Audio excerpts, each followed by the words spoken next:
Hey guys, tonight we're going somewhere a little different. Picture this.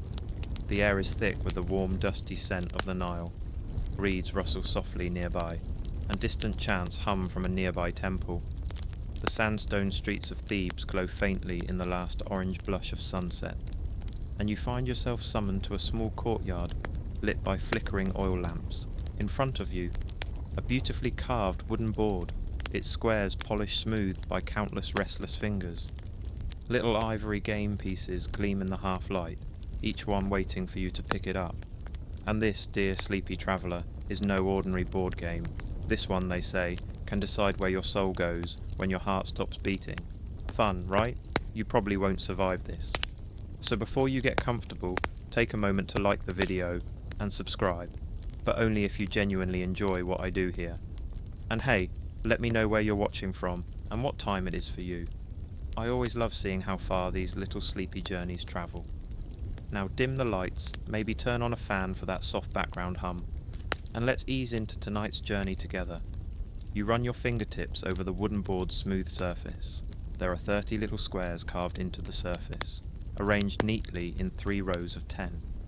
Faint carvings shimmer beneath your touch, symbols of water, stars, birds, and what looks suspiciously like a seated god peeking out from one of the corner spaces.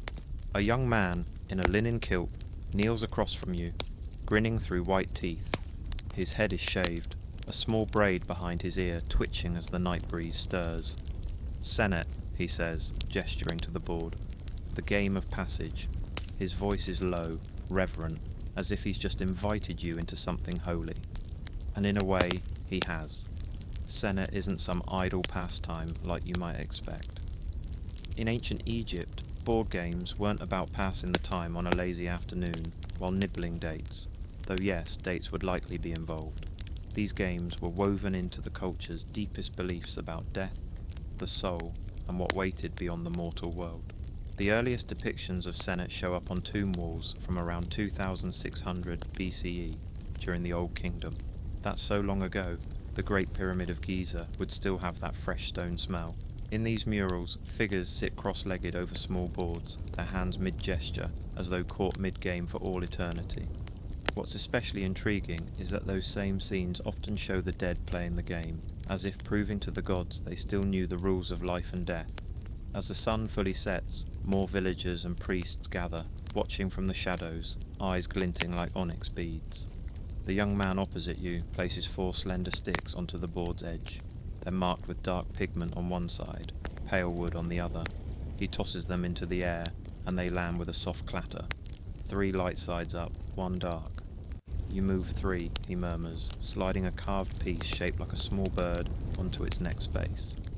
Here's the thing, no one alive today knows exactly how Senet was played.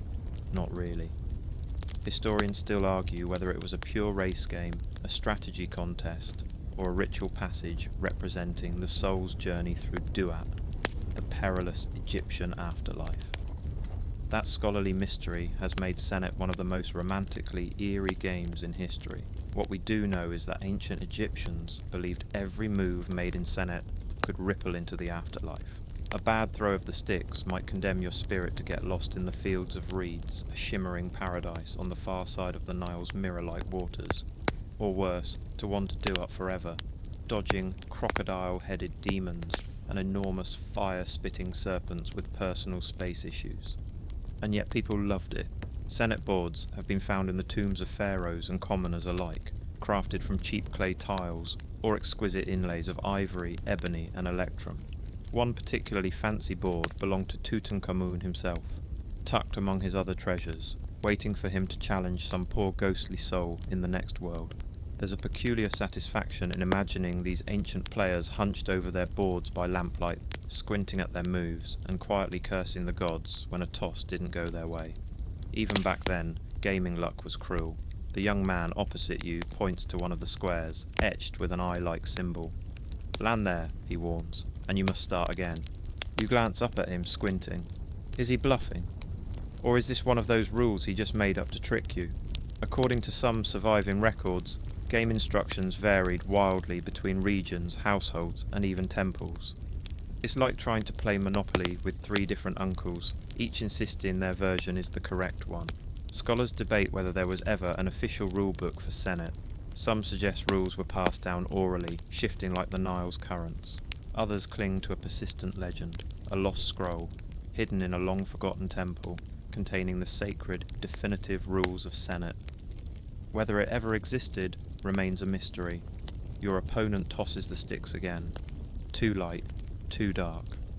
He moves another piece with an insufferably smug grin. Some things, it seems, never change.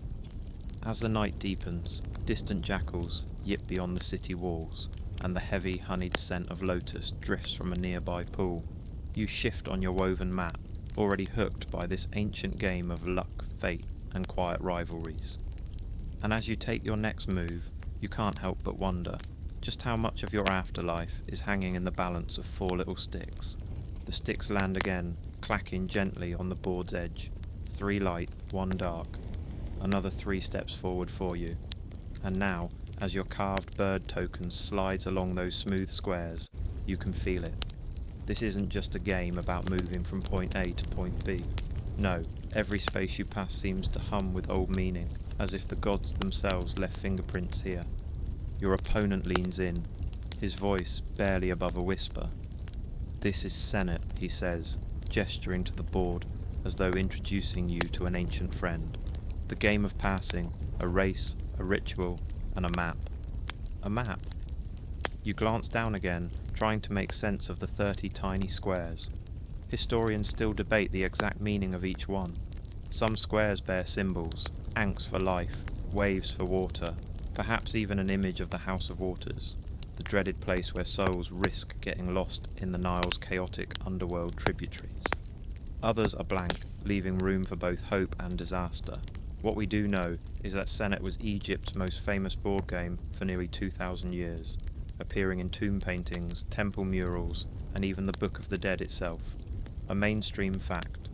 In some versions of the Book of the dead are depicted playing Senet against unseen forces.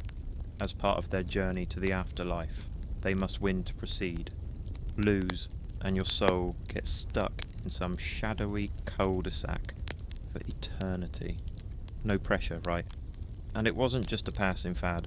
Senet survived for millennia, evolving from a humble household pastime to a sacred symbol of the soul's journey beyond death. By the time of the New Kingdom, around 1550 BCE, Senet had shed most of its casual reputation and settled firmly into the world of ritual. Temples would host games as part of religious festivals, and high-ranking priests claimed to use Senet to commune with the gods. Whether the gods ever answered back is, of course, lost to time. But here's a quirky tidbit. Archaeologists have found evidence that Senet may have started purely as a racing game, much like our modern-day backgammon or checkers, only later acquiring its spiritual significance. Some of the oldest boards are missing the later religious symbols altogether. It's a bit like if someone dug up an old Ouija board in 3,000 years and assumed it was a sacred ritual artifact, when really it was just a party gag. Your opponent's grin widens as he makes a particularly clever move, blocking you from one of the so-called safe squares, the equivalent of grabbing Park Place right before your turn. You can't help but smirk. Competitive spirits apparently transcend centuries. Another stick toss, too light, too dark. "Ah," your opponent murmurs, "the House of Rebirth." That square, marked with a coiled serpent, is believed to symbolize a perilous trial in the afterlife. Land on it, and you risk being dragged down by chaos, only to be reborn again later in the game. Some scholars argue that this reflected Egypt's obsession with cycles, sunrises, floods, harvests, rebirths. Historians still argue whether this was meant to mirror the journey of the sun, God Ra through the Duat each night, or was a more personal symbol of a soul's purification. And then there's the mystery of the end squares, those final 5 spaces, each decorated with increasingly cryptic symbols. The square of happiness, the square of water, the square of 3 truths. What did they mean? Were they literal or metaphorical? Did they predict your fortune, your afterlife, or merely test your luck one last time before the gods pass judgment? Even in death, it seems, bureaucracy never sleeps. The air cools as the Nile breeze picks up, carrying with it the faint, rich scent of roasted grains and honeyed wine from a nearby celebration. The game continues, moves sliding effortlessly across the centuries. You feel a strange sense of timelessness here. The same lull of night, the same anxious toss of the sticks, the same petty rivalries over one square's advantage. Senate, the young man says softly, teaches you patience, humility. Even the mighty Seti the Great lost to a slave once. You arch a brow. Is that true? Maybe. Maybe not. Ancient gossip's a bit tricky to fact-check after 3,000 years. What we do know is that pharaohs adored Senet. From Ramses II to Queen Nefertari, the elite buried themselves with exquisitely crafted boards, their pieces shaped like little deities, or abstract forms meant to represent the human soul.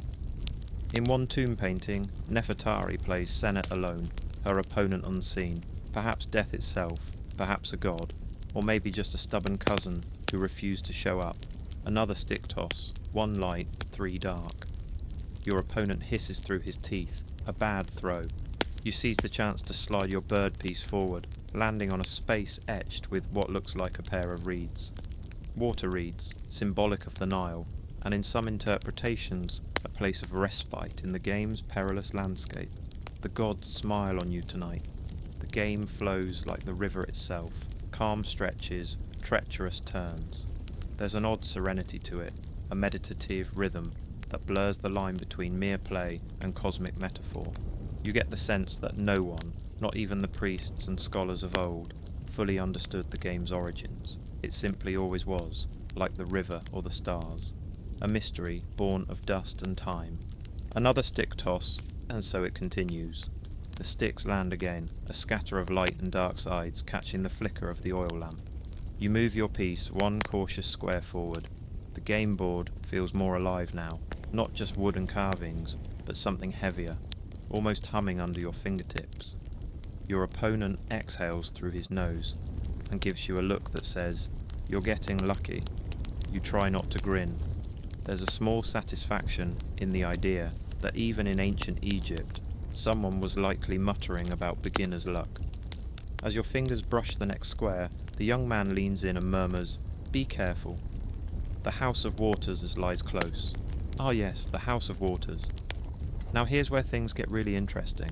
In Senet, some squares aren't merely obstacles or points of good fortune. They're symbolic gateways, representing specific moments in the soul's perilous journey through Duat, the Egyptian underworld.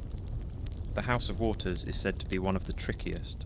According to lore, it's a place where unworthy souls could drown, not in literal water, but in metaphorical chaos, pulled under by the very forces of the unknown. A mainstream fact. Egyptian mythology described Duat as a realm filled with rivers, lakes, and vast watery expanses. Boats ferried the dead across them if they were lucky. If not, well, let's just say ancient Egyptian nightmares often involve murky, fathomless waters and things with too many teeth. Some surviving Senet boards bear a wavy line motif at the House of Waters Square, a visual reminder that one wrong move could see your soul plunged into oblivion.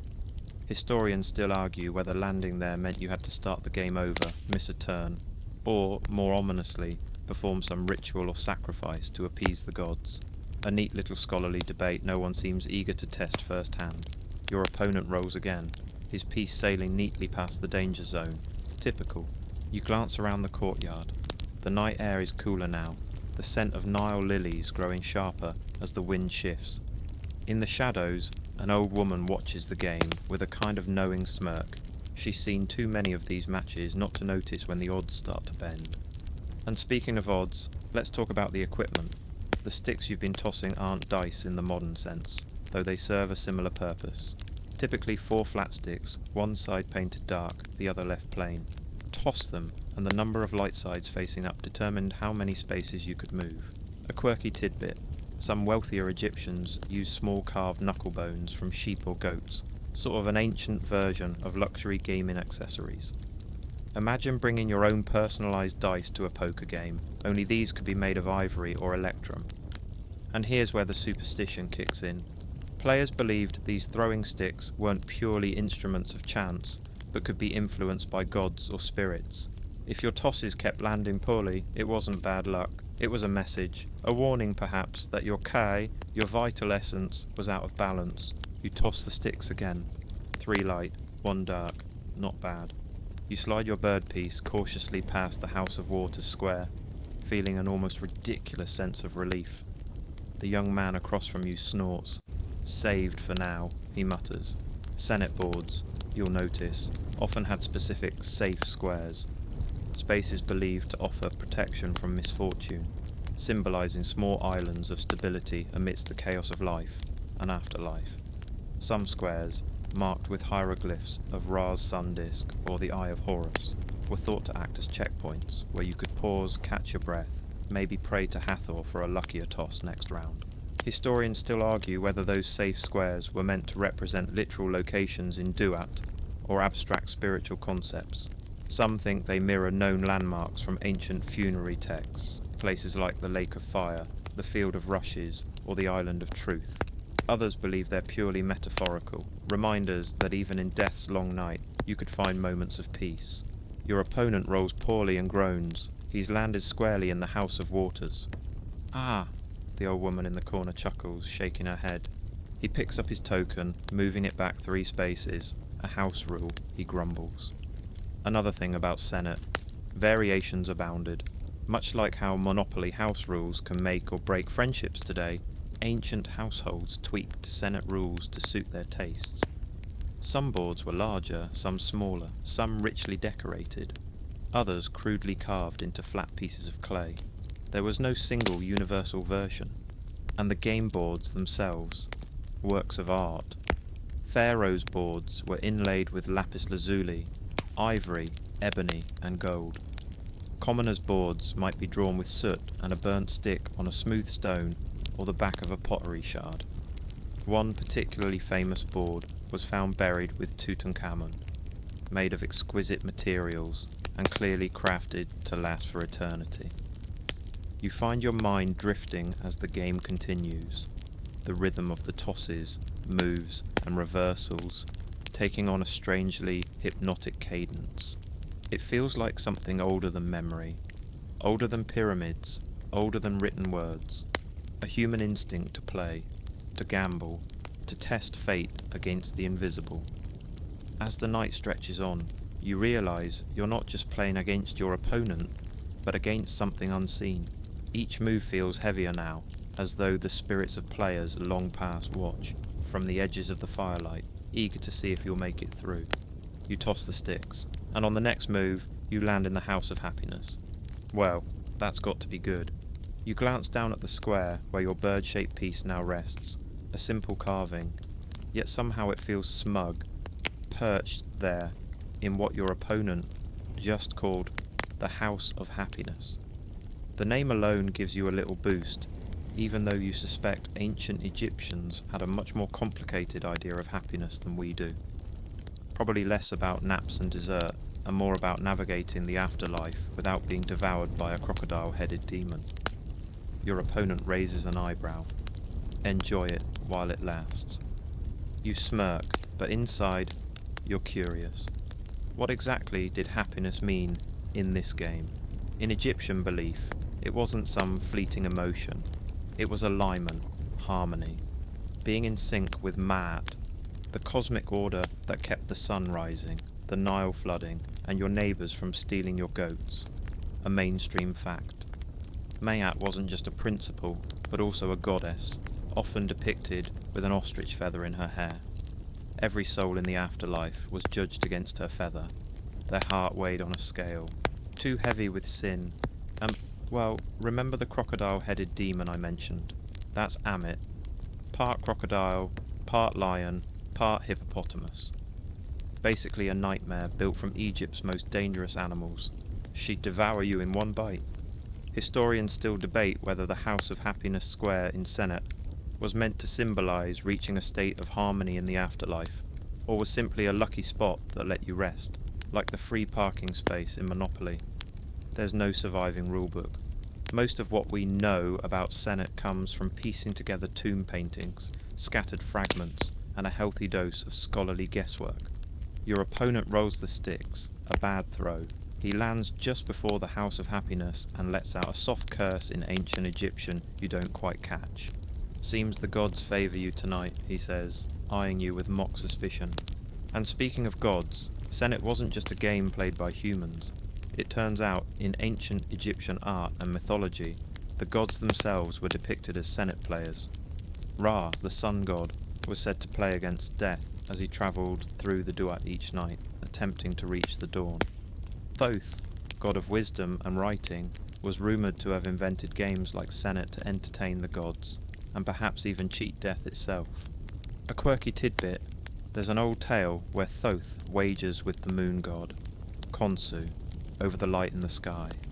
Some versions hint that they played games of chance, maybe even Senet, with literal days and nights as the stakes. Imagine losing a round and shaving hours off your daylight. You glance at your opponent, then back at your piece. It feels weirdly weighty now. Are you really playing a board game, or is this some small symbolic performance of the oldest story there is? Life against death, order against chaos. The young man moves his piece, narrowly avoiding another perilous square, this one with a strange glyph you don't recognise. He grimaces. That's the House of Three Truths. You blink. What happens there? He shrugs, grinning. Nobody really knows. Some say you have to answer riddles. Others think you're judged by the gods. A pause. The wind stirs the long fronds of the date palms overhead. The old woman in the corner murmurs a word you don't catch. Historians still argue whether this elusive square was intended to reflect the Egyptian belief in multiple aspects of truth, the spoken, the hidden, and the divine, or if it was simply another checkpoint in the soul's passage, perhaps the moment when the player had to reckon with their deeds in life. Your opponent casts the sticks again, a decent roll, and moves his token carefully forward. The rhythm of the game slows, moves grow deliberate, stakes intangible, but unmistakably heavy. In this night-swathed courtyard, each toss of the sticks feels more like a ritual than a game. Senet, you realise, was never meant to be won easily. In a sense, that was the point. For ancient Egyptians, life itself was a test, a long series of carefully navigated steps between safe spaces, sudden setbacks, and moments of unexpected grace. You didn't sprint through existence, you played the board carefully, learning to read its signs, respecting its dangers. Another throw. You land on a space etched with what looks like a tiny ankh. Your opponent sighs and tips an imaginary hat. Well done, he says softly. The ankh, symbol of life. Perhaps not just physical life, but eternal life. In Egyptian thought, life didn't begin with birth and end with death. It was a continuous cycle. Death was a doorway, not a finish line. A mainstream fact. The ancient Egyptians were obsessed with the idea of eternal life, but not in the way we might imagine it now. It wasn't about immortality in your physical body, but about achieving a kind of spiritual permanence in the afterlife's endless cycle. You might be reborn, reincarnated, or preserved in a paradisiacal field of reeds. Your opponent sits back, eyeing the board. They say every toss of the sticks is like a heartbeat, he muses. Some fast, some slow, some the last you'll ever hear. You'd laugh if it weren't so strangely fitting. And now, in the shifting flicker of lamplight, you find yourself feeling something you hadn't expected. Comfort. As though this ancient ritual of moving carved pieces along dusty squares, of trusting wood and chance and unseen forces, isn't just a game at all. It's a reminder that people, for all their monuments and myths played, worried, gambled, told stories in the dark, and they still lost games by a single bad throw. You toss the sticks one more time. The sticks clatter softly onto the worn game board. 3 light sides up. A good throw. You move your bird-shaped piece forward, feeling an odd sense of triumph, like a child who just managed to avoid stepping on a crack in the pavement. Your opponent watches, his gaze unreadable in the flickering lamplight. Now comes the gate of the west, he murmurs, nodding toward the next square. You narrow your eyes. The gate of the west. Even the name sends a shiver down your spine. In ancient Egyptian belief, the West wasn't just a direction, it was where the sun set, where the dead went to rest, and where souls embarked on the perilous journey through Duat, the underworld. A mainstream fact. Egyptians referred to their cemeteries as the West. The land of the living was to the east, where the sun rose, while the necropolises sprawled on the western banks of the Nile, a tangible mirror to the sun's daily death and rebirth. Pharaohs, nobles, even humble farmers were laid to rest facing the setting sun. As your piece lands on the gate of the West Square, the young man opposite you exhales a long, slow breath. Not every traveller returns from there, he says, voice soft. Of course, you tell yourself, it's just a game. But ancient Egyptians didn't really make a hard distinction between symbolic acts and cosmic consequences. Play was ritual. Words spoken aloud were spells. Symbols carried weight. You start to feel like every move you make on this board echoes somewhere beyond this courtyard, a ripple in the thick darkness of Duat. A quirky tidbit, some Senate boards were designed to double as actual ritual tools, used during funerary rites to reenact the soul's journey. Priests or family members would perform mock games on behalf of the deceased, hoping to secure their safe passage. It wasn't unlike leaving coins on a tombstone or flowers at a grave today, a token gesture loaded with hope. Your opponent tosses the sticks and frowns at the result. Bad luck. He has to move backward, away from the gate of the West. You don't need to be an expert in ancient superstitions to know that's considered an ominous sign. The old woman in the shadows makes a soft clicking sound with her tongue. "You're lucky tonight," your opponent mutters. But luck in ancient Egypt was a slippery thing. It wasn't random, it was personal. The gods noticed, spirits interfered. Historians still argue whether the outcome of Senate was believed to be entirely in the hands of fate, or if skill played a part. The truth, as with most things in Egyptian belief, probably lies somewhere in between. A dance between your choices and the unseen forces you couldn't control. You glance up at the night sky.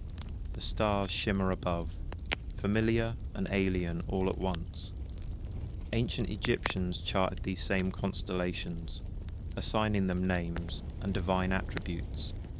The imperishable stars, they called them, those that never set, believed to house the souls of the most righteous dead. Somewhere out there, you imagine, the players who lost their final game of Senate still drift among them. Another throw of the sticks. You roll well. Your opponent smirks without humour. You'll be passing the House of Beauty next. The House of Beauty. Now there's a square with a reputation. In some variations of Senate, this was one of the most coveted spaces. Landing here not only meant safety, but good fortune, like drawing a get-out-of-Duat-free card, a mainstream fact. Beauty in ancient Egypt was closely tied to ideas of balance and harmony. It wasn't just about physical appearance. A beautiful life was one lived in accordance with Ma'at. People adorned themselves with amulets, cosmetics, and perfumes, not just for vanity, but to reflect their inner alignment. Even the gods were described as beautiful, their perfect forms a sign of divine order. You shift your piece one space forward.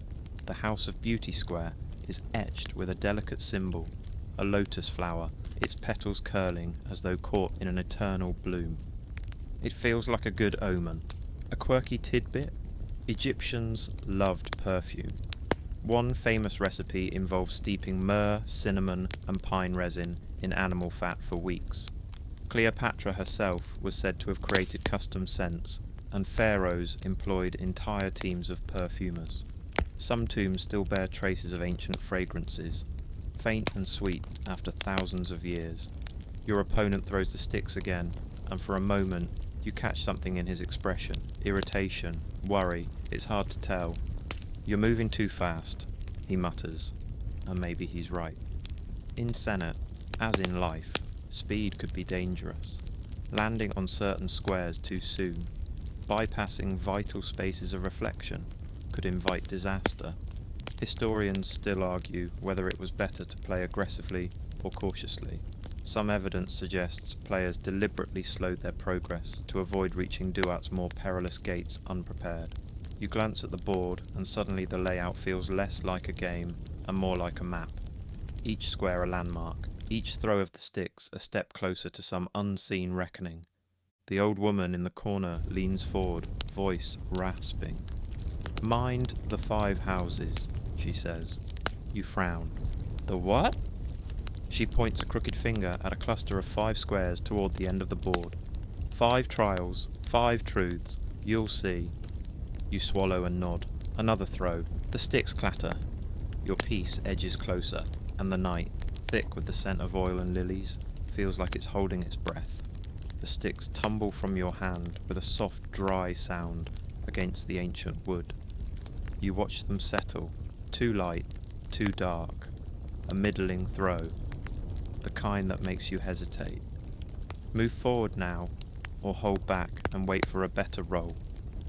Your opponent gives you a thin smile. A choice, then. And choices, as you're beginning to grasp, are rarely simple on a Senate board. In ancient Egypt, every decision carried consequences not just for your body, but for your ka, the vital essence that lingered after death. A careless move could upset the delicate balance of Ma'at, and that was no small thing. You nudge your piece forward 1 cautious square. "House of Waters," your opponent murmurs, almost kindly. You squint at the symbol, rippling lines etched in the old wood. It doesn't look especially menacing. If anything, it's a relief to pause, to catch your breath. A mainstream fact. Water held immense symbolism in ancient Egypt. It was life and death in equal measure. The Nile's annual flood was both feared and revered, bringing fertile soil and the occasional drowning. Even in the afterlife, Egyptians believed you'd have to cross great rivers and lakes to reach paradise. Boats were placed in tombs for this very reason, tiny models meant to ferry your spirit. The House of Waters was probably meant to represent such a crossing, a reminder that every soul must navigate unknown currents. Some Senate boards depicted little boat shapes here, while others left the square unmarked, as if to suggest that no one crossing is quite the same. Your opponent rolls poorly again and curses under his breath. It occurs to you that your luck, or something like it, has held unnervingly steady since this game began. A quirky tidbit. In some old tales, a player who lingered too long in the House of Waters could be claimed by aquatic demons or hungry river spirits. More cautious families might even splash a drop of beer onto the board as an offering before play, hoping to appease these unseen forces. Beer, in case you're wondering, was considered a staple food, safer than Nile water, and considered a gift from the god Hathor.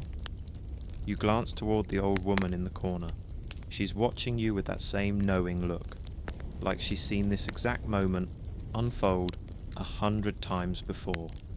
Your opponent frowns at the board. You'll be reaching the 5 houses soon. And there it is again, the 5 houses.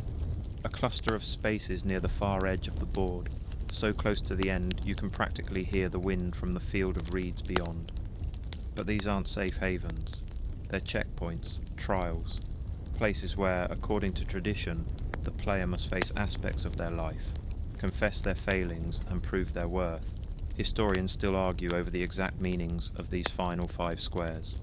Some say they represent stages of purification. Others see them as encounters with specific deities or guardians. There's even a theory that they mirror the famous negative confession ritual from the Book of the Dead, where a soul must deny a long list of sins. I have not stolen, I have not lied, I have not killed unnecessarily. Your stomach tightens a little at the thought. You wonder, half jokingly, what a modern negative confession would sound like. I have not ghosted a text. I have not eaten the last piece of cake when it wasn't mine. I have not rage quit a group chat. But in ancient Egypt, such declarations weren't casual. They were believed to shape your fate. The sticks pass back to you. Another throw. Another careful move. You land just before the first of the 5 houses. The old woman chuckles softly, her voice like the rustle of papyrus leaves. There's no luck past this point, she says. You glance up at the sky. The stars are shifting subtly, the constellations dragging themselves toward dawn. You realise you've been playing longer than you thought. Time folds in odd ways during games like this. Or perhaps it's the board's doing. A mainstream fact. The Egyptians believed time wasn't a straight line, but a series of repeating cycles. The daily journey of the sun god Ra through Duat, the annual flood of the Nile, the endless return of seasons. Even history was seen as circular, events destined to repeat themselves in one form or another. It makes sense then that a game like Senet would reflect this worldview. Every throw of the sticks is a repeat of a throw long past. Every move a reenactment. The path through Duat doesn't change, only the traveller does. Your opponent tosses the sticks, grimaces, and moves a token back 3 spaces. Shouldn't have cursed at them, the old woman mutters. A quirky tidbit. Egyptians believed words had power. Heka, the magic of spoken language. Cursing your bad luck aloud wasn't just bad manners. It could actually attract malevolent spirits. It was considered wiser to mutter blessings or riddles to distract any listening demons. You swallow, suddenly self-conscious of every word you've spoken since the game began. Your opponent gestures to the 5 houses ahead. Ready? You're not really. But you nod anyway. Another throw. Another step forward. The first of the 5 houses waits, and the night holds its breath once more. The old woman hums a soft, tuneless melody as you lift the sticks again. They feel warm now, as though absorbing the nervous heat from your fingers. You toss them onto the board. 3 light sides up. Not perfect, not terrible. Forward, your opponent says quietly, to the first of the 5. You hesitate for a heartbeat, then slide your piece onto the marked square. It's etched more deeply than the others, the shape of a feather barely visible in the dim light. A feather, light as air, yet heavy with consequence. A mainstream fact. In ancient Egyptian belief, the heart of the deceased was weighed against the feather of Mawat, goddess of truth, justice, and balance, in the Hall of 2 Truths. If your heart was heavier, burdened with sin and deceit, it was devoured by Amit, the Soul Eater, and your existence was snuffed out forever. A fate worse than death, as you'd cease to be, body and spirit alike. Your opponent watches you with the faintest smirk, as if he knows what you're thinking. Not so sure of yourself now. You offer a dry laugh. I've made my peace. He arches a brow. Have you? Few do. A quirky tidbit. Some wealthy Egyptians were so anxious about this final judgment that they commissioned heart scarab amulets inscribed with protective spells. These charms were placed over the chest of the mummy to plead their case in the afterlife, essentially an ancient legal loophole, begging the gods to disregard any inconvenient sins. You wonder what your own heart would reveal if placed on those celestial scales. Would your light little misdeeds, the times you forgot a birthday, dodged a difficult call, ignored a stranger's distress, weigh more heavily than you expected? The sticks pass to your opponent. He rolls badly again. A single dark side up. The old woman tuts under her breath. Seems fortune favours the reckless, she mutters. Your opponent grimaces, but moves his piece without complaint, carefully skirting the square you now occupy. In Senet's final stretch, the rules were strict. No 2 players could share a space within the 5 houses. This was personal territory now. Each soul faced its own path. A mainstream fact. While most surviving Senet boards follow a 30-square pattern, the last 5 spaces were always distinct, marked with special symbols or isolated by their position. They represented the soul's trials in Duat, crossing rivers of flame, evading serpent demons, and confronting divine judges. It wasn't just the destination that mattered, but how you arrived. Your turn again. You roll. 2 light, 2 dark. Another square forward. The second house, this one bears a hieroglyph shaped like a pair of upraised arms. A symbol of protection, you realise. Or surrender. Hard to tell which in this light. The old woman leans closer. Declare your truth. You blink at her. Excuse me. Out loud, she insists. Name the one thing you've done you most regret. A tight knot forms in your chest. You half expect your opponent to scoff, to wave it off as theatrics, but he only studies you, waiting. A mainstream fact. The ancient Egyptians valued confession not in the sense of religious guilt, but as a means of restoring man. Naming your failings aloud was thought to release their weight, making the heart lighter for judgment. It wasn't about absolution from a higher power, it was about balance. You swallow. You start, then pause, a dozen safe answers flickering through your mind. But this doesn't feel like a moment for safe answers. I regret letting years pass with people I cared about, you say finally, voice low.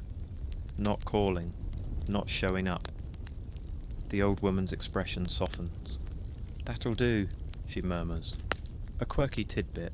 Egyptians believed the soul had several parts, including the Ka, life force, Ba, personality, and Ren, true name. Speaking something aloud, especially a name or a truth, gave it permanence. Tomb walls were inscribed not just with prayers, but with confessions and promises, a way to ensure the dead's place in the afterlife. Your opponent nods once, almost respectful now. The game continues, he rolls. A decent throw this time. His token edges closer to your trail. Another throw for you. 3 light sides up. You move to the third house. This square is marked with a coiled serpent, its body looping endlessly. Face what haunts you, your opponent intones, and it no longer feels like a line from a quaint old game. It feels real. A mainstream fact. Serpents were both revered and feared in Egyptian mythology. The serpent god, Apep, embodied chaos, forever battling Ra in the underworld. Yet other snakes, like the cobra goddess Wadjet, served as protectors. Duality was everywhere in Egyptian belief. Danger and shelter, life and death, forever entwined.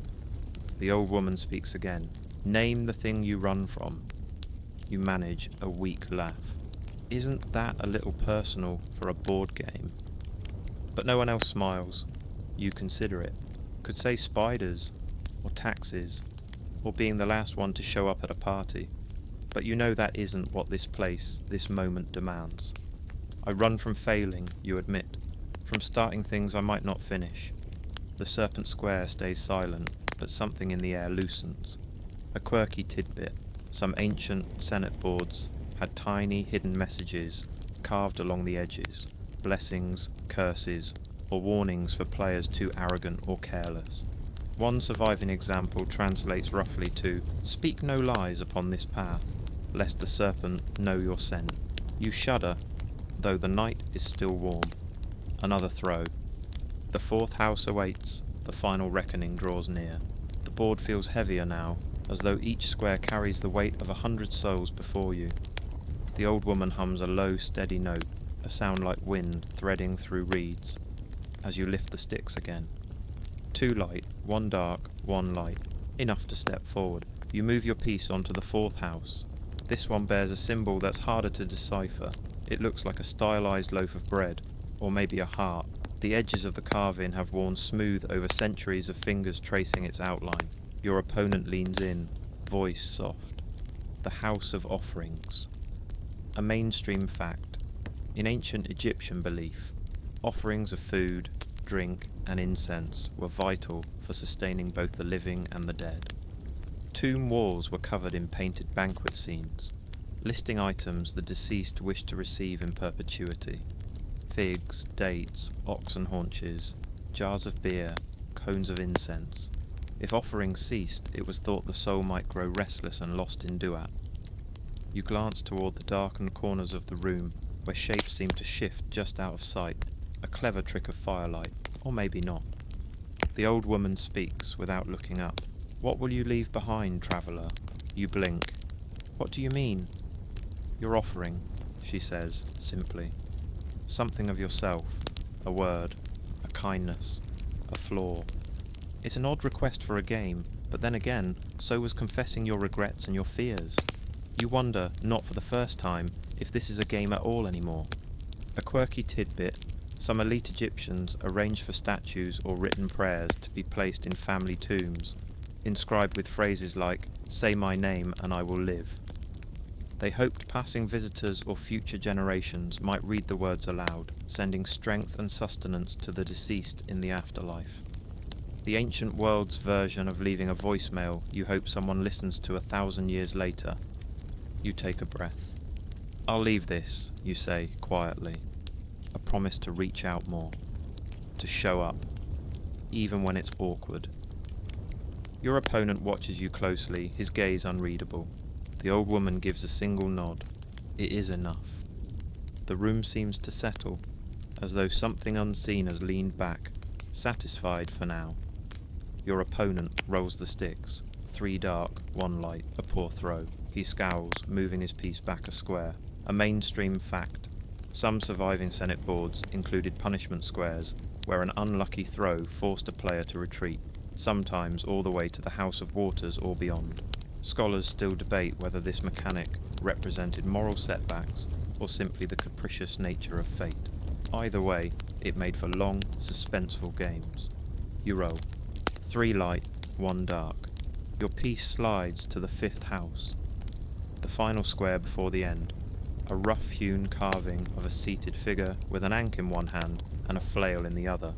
It could be Osiris, Lord of the Afterlife, or perhaps one of his judges. Either way, it feels like you've reached the boss level. Your opponent sighs. Endgame. The old woman's hum slows to silence. A mainstream fact. The ancient Egyptians believed that before one could enter the field of reeds, a mirror of earthly paradise, the soul had to pass through a final judgment. Usually depicted in funerary texts like the Book of the Dead, this scene involved weighing the heart against Mayat's feather while a tribunal of gods looked on. If you passed, eternal peace awaited. If you failed, annihilation. The square seems to pulse under your fingertips. The old woman speaks, her voice low and steady. Declare the one thing you love most. Speak it clear. Your opponent arches a brow. Trick question, he murmurs. There's no right answer. You hesitate. Plenty of things you like. A good sunset, clean sheets, fresh bread. That one perfect breeze on a stifling day. But love, that's heavier. You glance toward the window, where the stars shift like scattered embers. I love possibility, you say finally. The idea that no matter how strange or lost things get, there's always another step, another throw. The old woman studies you, her expression unreadable.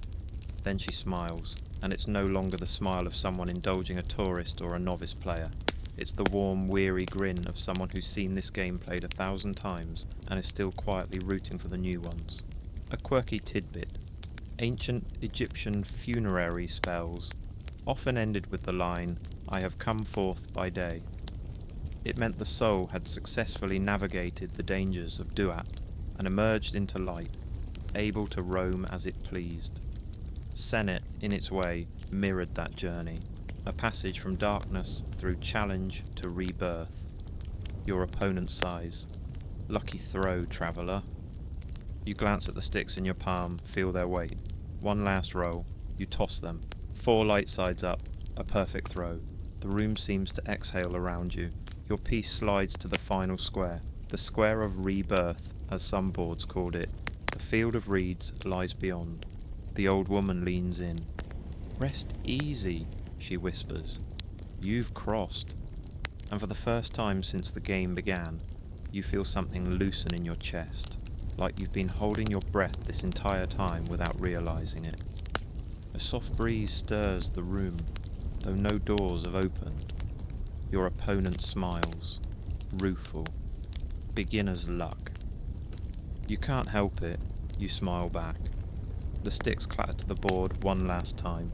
The quiet after your final move lingers in the air like the last notes of a lullaby. You sit back, feeling the weight of the ancient game settle around you, almost like a soft cloak. The old woman picks up the sticks, rolling them absently as if considering something unseen. You glance at your opponent, who leans forward, fingers drumming the table in a slow rhythm. His eyes gleam with something beyond competition, respect perhaps, or maybe acknowledgement of the strange journey you just shared. A mainstream fact, Senate was not merely a pastime, it was deeply woven into religious and cultural life. Archaeologists have found Senate boards in tombs dating back as far as 3100 BCE, suggesting that the game symbolized the soul's passage and was believed to help the dead navigate the afterlife. You realize the room feels warmer now, the shadows less threatening. The candle flames flicker gently, casting soft halos on the rough walls. The old woman's voice breaks the silence. You played well. You nod, the words feeling inadequate. It feels like more than a game. She smiles softly. It always was. A quirky tidbit. Some Egyptologists propose that Senet was one of the earliest examples of board therapy. The game encouraged players to reflect on their lives, decisions, and futures while engaging in a quiet ritual of chance and choice. Historians still argue whether it was deliberate or an elegant side effect of gameplay. Your opponent picks up the board, brushing off centuries of dust. So, what now? You shrug, fingers tracing the worn carvings on the final squares. Maybe we remember, or try to carry some of this forward. The old woman hums thoughtfully. Ma'at is not just a feather on a scale, it's balance, harmony, even in chaos. You blink, struck by the truth of it. A mainstream fact. Ma'at was both a goddess and a concept, embodying truth, order, and justice. Pharaohs were considered her earthly agents, responsible for maintaining balance in the world. Disruptions to Ma'at were believed to bring chaos, illness, and disaster. You lean back, letting the weight of the game and its lessons settle around you like a quiet fog. The old woman rises, stretching slowly. Time for rest, traveller. The journey is over, for now. A quirky tidbit. Some ancient Egyptian board games included special pieces believed to represent protective spirits. Players might carry these tokens during the game to guard against bad luck or malevolent forces, blending play with spirituality. You tuck the Senet board carefully under your arm, feeling its rough edges, its ancient secrets. Your opponent stands, nodding at you once more. Until next time. You smile, stepping toward the door. Outside, the night is deep and still. You realize you feel lighter somehow, as if the game has lifted some unseen burden. A final throw of the sticks, you think. The game isn't really over. You step outside into the cool night air, the sky overhead a tapestry of faint stars, their light filtered through a gentle haze. The faint smell of desert herbs drifts past, sage, thyme, something wild and unknown. Your fingers still clutch the Senet board, rough and worn, but somehow alive with stories. You walk slowly, the rhythmic tap of your sandals on stone, matching the steady pulse in your chest. It's as if the game's journey lingers within you, threading itself into your every step. A mainstream fact. Ancient Egyptians often played Senet not only in private, but also during festivals and social gatherings, where the game served as a bridge between daily life and the spiritual realm, mixing leisure with ritual. You pause by a riverbank, moonlight shimmering faintly on the water. You imagine the souls crossing the Nile in the afterlife, their boats guided by benevolent gods. The old woman's words echo softly. Balance, harmony, even in chaos. You take a deep breath. A quirky tidbit. Some believe that Senet boards were designed to mimic the journey of the sun god, Ra, through the underworld each night, facing dangers and emerging renewed each dawn. This cyclical pattern of death and rebirth was central to Egyptian cosmology. Historians still argue whether Senet's spiritual significance outweighed its popularity purely as a game, but either way, it's clear the Egyptians loved a good board game night.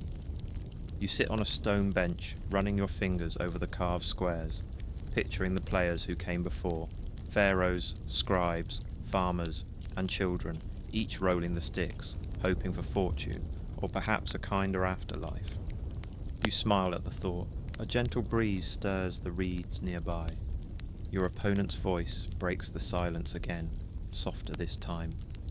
Remember, the game is not won by those who move fastest, but by those who understand the journey.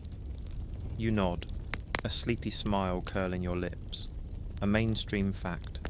Senet's rules evolved over millennia, with later versions incorporating more complex strategies and symbolic interpretations, reflecting changes in religious beliefs and social customs. As you stand to leave, You tuck the board under your arm and look back once more. The path of the soul is winding and uncertain, but sometimes all you need is a game to make sense of it.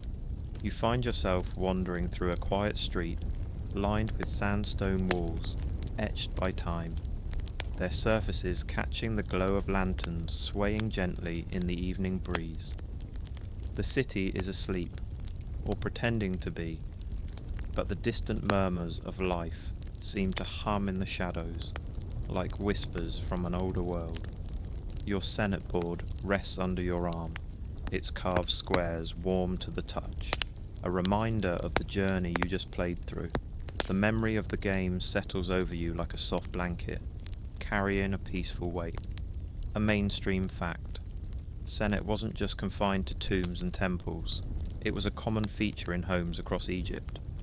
Children learned to play, often passing down pieces through generations. The game's presence in daily life blurred the lines between play and spirituality. You pause, looking at the flickering lamplight reflecting off a small pool of water. It reminds you of the House of Waters from the game, the treacherous square where a wrong move might set you back. You chuckle softly to yourself, imagining an ancient Egyptian's version of a game-over moment. The old woman's words resonate again, a gentle echo. Balance, harmony, even in chaos. A quirky tidbit, some Senate boards were made from expensive materials, like ivory, ebony, or even gold leaf. Owning one was a status symbol, but more modest boards made from wood or pottery allowed almost anyone to join in, making the game a rare shared experience across social classes. Historians still argue whether the game's symbolic meaning was a common understanding or an esoteric knowledge held by priests and elites, but either way, Senate was everywhere. You run your thumb over a worn square depicting a seated figure, Osiris perhaps, or a guardian spirit watching silently over the player's fate. A sudden breeze brushes past, carrying the faint scent of lotus flowers. You breathe it in deeply, the scent soothing and almost hypnotic. You wonder what your ancient self would have made of all this. The games, the gods, the hopes tied to each throw of the sticks. A mainstream fact. The throwing sticks used in Senate, similar to dice, were asymmetrical and designed to create an element of chance, guiding the player's moves unpredictably, much like fate itself. You smile, feeling the comfort of this ancient randomness. Sometimes, it's nice not to be in control. Your footsteps take you back toward your resting place, the city's quiet offering a soft backdrop for your thoughts. The game may be ancient, but its lessons feel surprisingly fresh. And perhaps that's the point. You settle on a low stone bench just outside a small temple, the coolness of the marble pressing gently against your skin. The Senate board sits beside you, its surface catching the flickering light from oil lamps. A soft murmur of chanting rises from within, barely audible but steady, a reminder of the gods who once watched over every move in this very game. You lean forward, tracing the carved symbols with your fingertips. Each square tells a story, a moment in the soul's journey through shadow and light. A mainstream fact. Temples in ancient Egypt often featured Senate boards, suggesting that the game was not only a household pastime, but also played a role in ritual and ceremony. It was believed to help the soul navigate the perilous underworld, connecting the earthly realm with the divine. You close your eyes briefly and listen to the distant chants, voices rising and falling like waves. The rhythm is soothing, a gentle current beneath the night's stillness. A quirky tidbit. Some scholars believe that Senate's design was inspired by the layout of Egyptian temples or tombs themselves. The path across the board mimicked the stages of the soul's journey, with each house representing a specific trial or blessing encountered after death. Historians still argue whether the game's spiritual symbolism was deliberately encoded or emerged over time, through folk beliefs and storytelling. You smile at the thought of ancient players quietly passing the sticks while praying for safe passage, blending leisure with a sacred ritual. The air smells faintly of myrrh and sandalwood, mingling with the earthiness of stone and dust. It's a fragrance that seems to anchor you to this place and time. A mainstream fact. Myrrh and other resins were commonly burned in ancient Egyptian rituals as offerings to gods and to purify the air, creating a fragrant atmosphere thought to please the spirits. You pick up one of the sticks, feeling its smooth surface, the asymmetry, the slight curve. It's a reminder of chance, the unpredictable twists that define life and death alike.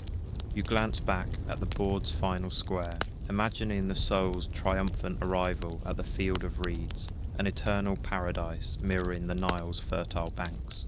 The old woman's voice drifts softly in your memory. You've crossed, and for now, that is enough. You rise from the temple steps, the cool night air brushing against your skin like a whispered promise. The Senate board feels lighter in your hands now, as if the game's mysteries have seeped into your bones and left a gentle warmth behind.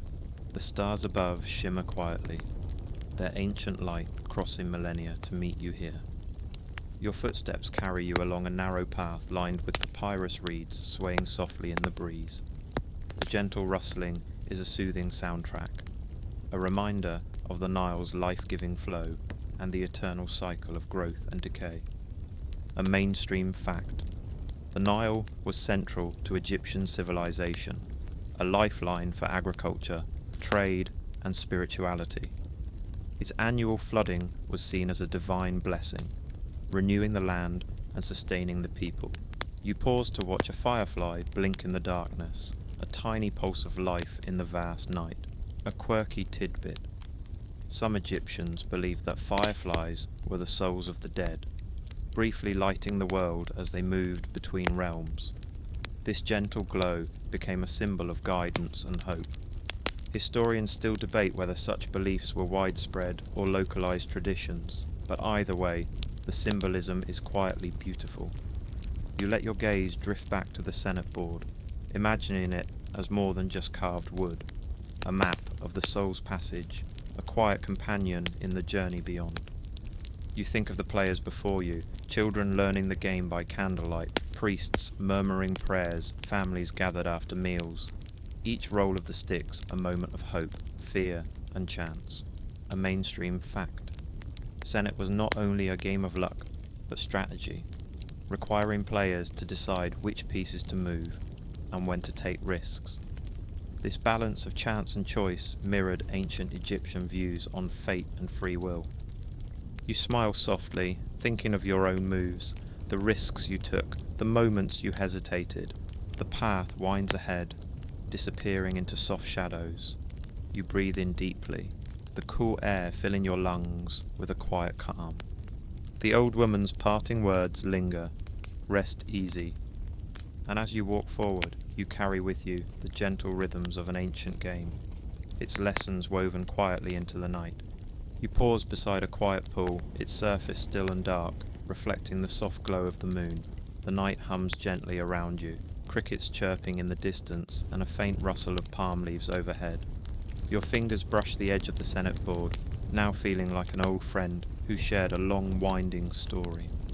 You imagine the ancient players who gathered in homes and temples, their voices low and warm, sharing laughter and whispered prayers as they moved their pieces across the board. A mainstream fact. Senate boards were often beautifully decorated, featuring intricate hieroglyphs and scenes that depicted gods, animals, and symbols associated with the afterlife. These designs weren't just artistic, they served to remind players of the spiritual stakes behind each move. You breathe in the scent of night-blooming jasmine nearby, its subtle perfume weaving through the cool air like a lullaby. A quirky tidbit. Some Senate boards included hidden messages or puzzles carved into the wood, believed to be riddles or protective spells. Players might have enjoyed a secret game within the game, a layered experience that combined entertainment with mystery. Historians still debate the exact meaning of many symbols, wondering if certain designs were standardized or personalized for individual players. You trace one such symbol, a small scarab beetle, and recall how scarabs were associated with rebirth and protection in Egyptian mythology. A mainstream fact. The scarab beetle symbolized transformation and regeneration, linked to the god Khepri. who was believed to roll the sun across the sky each day, like a dung beetle rolling its ball. You smile at the image, imagining an ancient player nudging their piece forward with a soft chuckle.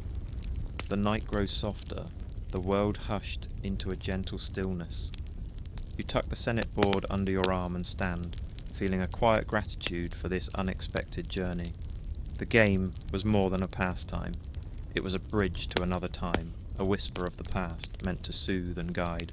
The first light of dawn begins to soften the edges of the night, painting the sky with gentle hues of pink and gold. You find yourself back where the journey began, the quiet space where the Senate board rests on your lap like a well-loved book. The game's story has folded into your thoughts, its gentle lessons settling around you like morning mist. You feel the slow, steady rhythm of your breath, a quiet anchor after the long nights wandering through ancient realms. The world is waking, but you're still wrapped in the soft cocoon of history's embrace. A mainstream fact. The ancient Egyptians believed that each new day was a chance for renewal, mirroring the sun, God Ra's daily journey across the sky and through the underworld at night, battling darkness to bring light. You close your eyes and imagine the sun's warm glow spilling over the Nile, the world slowly stirring to life. A quirky tidbit: some Senate players believed that finishing the game successfully could bring blessings and protection, not only in the afterlife, but also in the day-to-day challenges of life, blending play with hopeful magic. Historians still debate whether this belief was widespread, or more of a hopeful wish passed quietly between players. You feel a gentle tiredness washing over you, not from weariness, but from the peaceful surrender to time and story. The Senate board's carvings seem to shimmer faintly, as if alive with the memories of countless hands that once held it. You remember the old woman's voice, soft and sure. "Rest easy." You place the board gently down, letting the weight of the past settle comfortably. The journey is over now, but its quiet echoes will linger. You breathe in deeply, the dawn filling you with a calm certainty. The ancient game taught you more than moves and luck. It showed you how to embrace balance, chance, and the slow unfolding of life's journey. You let your eyes flutter closed, the world softening to a gentle whisper. You're ready to drift, ready to dream, ready to rest, wind down. Now, as the first morning light gently filters through your window, you can feel your body softening, sinking deeper into rest. The stories of ancient Egypt, the whispered prayers woven into each Senate move, fold quietly around you like a soft shawl. The world outside may be waking, but here in this peaceful space, time stretches and slows. Remember the balance the Egyptians cherished, between order and chaos, chance and choice. Let that balance settle within you as your breath grows slow and steady. The river of your thoughts drifts gently now, carrying you softly towards sleep's embrace. No need to rush, no need to resist. Like the sun's daily journey, your rest is part of a cycle, a sacred moment of renewal and calm. So let your mind wander lightly among the stars, the flickering flames, and the smooth squares of the Senate board. You've travelled far tonight, now it's time to rest easy, knowing you carry a quiet piece of ancient wisdom with you as you drift off. Good night, and sweet dreams.